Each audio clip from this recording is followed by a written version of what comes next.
Regresamos a Sin Filtro, vamos directamente al sondeo que hemos lanzado en redes sociales. El gobierno encabezado por Nicolás Maduro en Venezuela es 78% de los seguidores cree que es dictatorial, un 14% dice que se parece al resto de los países latinoamericanos y un 8% hasta abajo cree que es un régimen democrático. Estos son pues las opiniones de los seguidores en redes sociales en la cuenta de Twitter de Guatevisión. Vamos al tema ya de las conclusiones para Venezuela.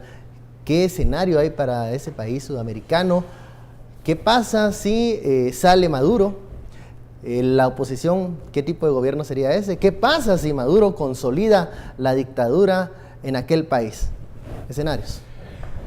Bien, para mí el único escenario que puede alterar el balance de poder en Venezuela es que se vengan sanciones económico-comerciales contra Venezuela. Y específicamente la llave la tiene Estados Unidos. Si Estados Unidos le dice, ¿sabes qué? Ya no te voy a comprar petróleo, pues. En ese momento, ahí sí la economía venezolana se viene para abajo, porque el petróleo venezolano es tan de mala calidad que no se puede utilizar para combustible de gasolinas.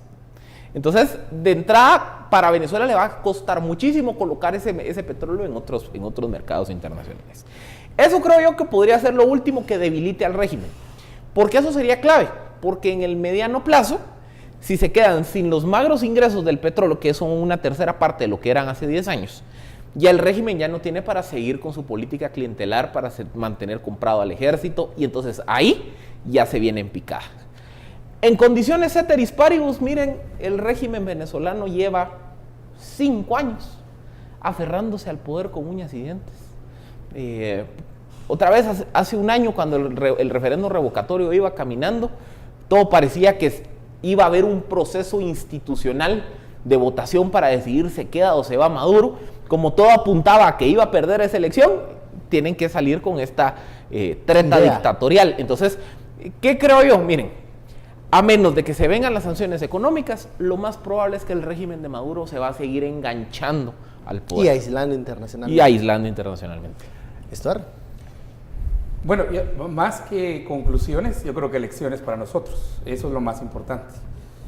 Creo que la primera gran lección es que todo dictador está en contra de la vida, la propiedad y la libertad. Él quiere tener control de la vida de cada ciudadano, control de la libertad de cada ciudadana, de cada ciudadano, y sobre todo de la propiedad de cada ciudadana, de cada ciudadano, porque es la única forma que ejerce control. Además, control de la comida de cada ciudadana y cada ciudadano. Mañana en el Congreso de Guatemala va una ley por la cual el Estado se obliga a darle comida a todos los niños de todas las escuelas públicas de Guatemala. ¿Se imaginen cuánto cuesta eso, verdad? Otra lección importante es, todas las dictaduras generan migraciones, generan inmigraciones impresionantes. El fenómeno de la dictadura que se impone versus el poder son enormes. Siria, ¿verdad? Aún, digamos, en un proceso bastante más largo, Cuba. Ya hasta no es noticia, ¿verdad?, que haya gente que pues simplemente decida quedarse en los países donde están y ya no regresar a este país. Y así vamos viendo que luego generan corrupciones enormes en mercados negros, sobre todo contrabandos, que al final terminan siendo los mismos políticos los que controlan el mercado negro y controlan el contrabando, como en prohibición en Estados Unidos. ¿Crees, por ejemplo, que sí se va a dar una elección libre, democrática en 2018, 2019 creo que es, para Nicolás Maduro, o con esta Asamblea Nacional Constituyente se vuelven a redactar nuevas reglas del juego y no yo creo que las van a redactar? Pronto? De hecho, el escenario clásico, y eso hay que verlo bien en el libro de Schmitt, ¿verdad? De cómo, porque el libro tiene una parte de cómo instaurar el socialismo del siglo XXI en un país, y es que va a ser difícil, va a ser complicado, pero una vez tomados los poderes, por ejemplo aquí la constituyente, y cambian, por ejemplo, la asamblea en este caso, y tomar control de alcaldías y tomar control de otros lados, simple y sencillamente garantiza entonces reelecciones. Una vez garantizada la reelección, se cae ya, digamos, no en una etapa de crisis, sino en una etapa más de control social, y ese control social permite entonces la permanencia. Y ya controlándola y teniendo la permanencia, entonces hay elección, reelección, reelección, elección. De hecho, la esposa de Maduro es parte de es parte de las... De la Asamblea. De la Asamblea, de las electas en la Asamblea. Celia. Y por último, yo creo que la gran lección que nosotros tenemos que ver aquí es que ese no es el camino, ¿verdad? Que en realidad el que tenemos es malo, ese es peor. Entonces, que tenemos que ir a otro lado. Y miren, principios muy fundamentales: vida, propiedad y libertad.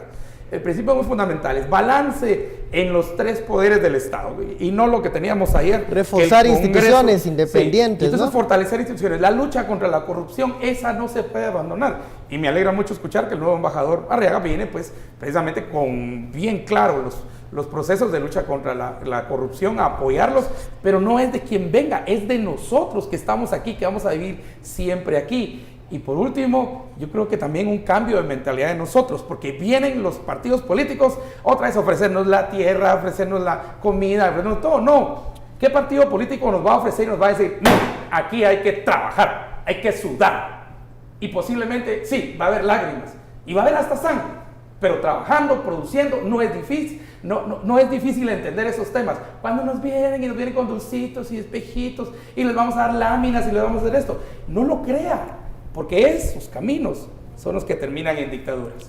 Bueno, vamos con el siguiente tema, que también fue noticia hoy, un poco ya más en el campo nacional.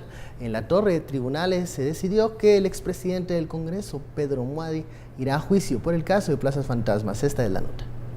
El juez resolvió enviar a juicio por el delito de peculado por sustracción en forma continuada a 26 extrabajadores del Congreso. Acepta la acusación y ordena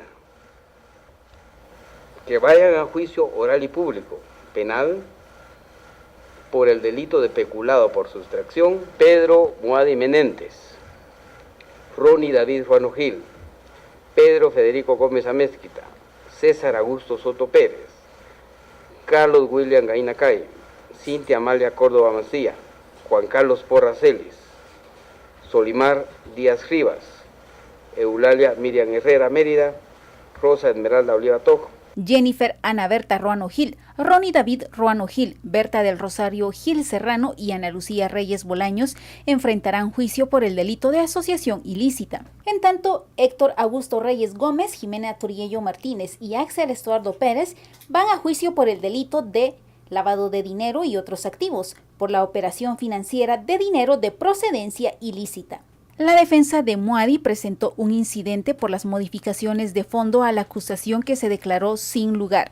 El juez indicó que no se modificaron los hechos ni las figuras delictivas.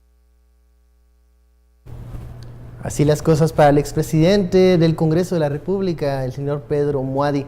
Tenemos que hacer un poco de historia del caso de Plazas Fantasma. El número de señalados es bastante alto. ¿Y qué significa los delitos por los que se le señala a Muadi? ¿Y quiénes han sido claves en este proceso? ¿Cómo queda la figura de Muadi? Vean, el caso de Muadi es que un número de miembros de seguridad asignados a Muadi cuando él fue presidente del Congreso en el 2013, ellos estaban contratados en una empresa privada de seguridad. Entonces, pero a ellos aparte les dan contratos en el Congreso de la República, contratos, si no estoy mal, por 7,000 quetzales. Y entonces el arreglo que se hacía es que a estos guardias asignados a Muadi, les da de esos 7,000 quetzales que en teoría les pagaba el Congreso de la República, a ellos les daban 2,000, y la rosca, las secretarias privadas y gente cercana a Muadi, se quedaban con los otros 5,000. ¿Cómo se sabe eso? Porque al momento que cada uno de estos guardias suscribe contrato con el Congreso de la República, a estos guardias se les pide que abran cuentas bancarias y que le den a las asistentes de Muadi una de las firmas de esa cuenta. Entonces, cuando el Congreso le depositaba a los guardias, los mismos asistentes de Muadi sacaban los 2,000 quetzales para pagarles a ellos y se quedaban con los otros 5,000. Ese dinero después lo depositan en cuentas de la empresa de Muadi. Y ya dentro de la empresa de Muadi eso se mueve. Entonces, por eso es que la acusación en su contra es peculado por sustracción, que hace referencia a esa acción, a la acción de sustraer fondos públicos. El delito de asociación ilícita, porque de acuerdo a la acusación de MP CICIG, se integró una estructura criminal diseñada precisamente para sustraer fondos con funciones organizadas y demás, y lavado de dinero por todo ese esquema de que se le pagaba a uno, se utilizaba la firma de las asistentes para sacar dinero, después ese dinero entraba a las cuentas de la empresa Muadi y después se repartía. Esos son los 3 delitos por los que se les acusa a Muadi.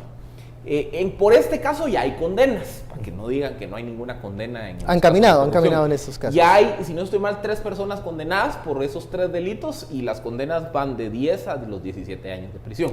Digamos que aquí está muy claro el recorrido del dinero, Sí. Entonces, ¿qué alternativas o qué escenarios le quedan al señor Pedro Muadi? Si se sabe dónde están los depósitos, quién sacó el dinero, hacia dónde van. Esto es un caso que pudiese ganar muy bien el Ministerio Público. Es que todo apunta a que este caso va a ser de los primeros que tenga, o de los primeros grandes casos que tenga sentencia condenatoria.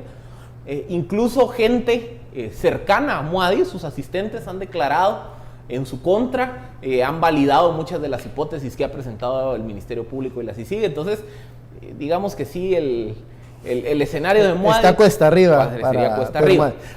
La única alternativa, que es a lo que están jugando todos los acusados, en todos los casos, es a retardar el proceso. Otra vez, bajo la expectativa de que si estos casos llegan a juicio hoy, lo más probable es que los condenen. Entonces, el juego que ellos están haciendo es decir, no, evitemos llegar a juicio, retrasemos, impugnemos, metamos amparo, recusemos a los jueces, etcétera, etcétera, y retardemos el proceso. Porque si retardamos el proceso, en el ínterin cambian al fiscal, tal vez ya no está la CICIG, cambia el espíritu ciudadano y tal vez ahí la cosa es diferente. Bueno, eso puede pasar, es una alternativa que a ellos le están apostando. Bueno, vamos a la pausa. Al regresar hablaremos sobre, si puede esto generar un efecto dominó en otros casos de plazas fantasmas y contrataciones irregulares. De eso hablamos al volver. SF Dictadura.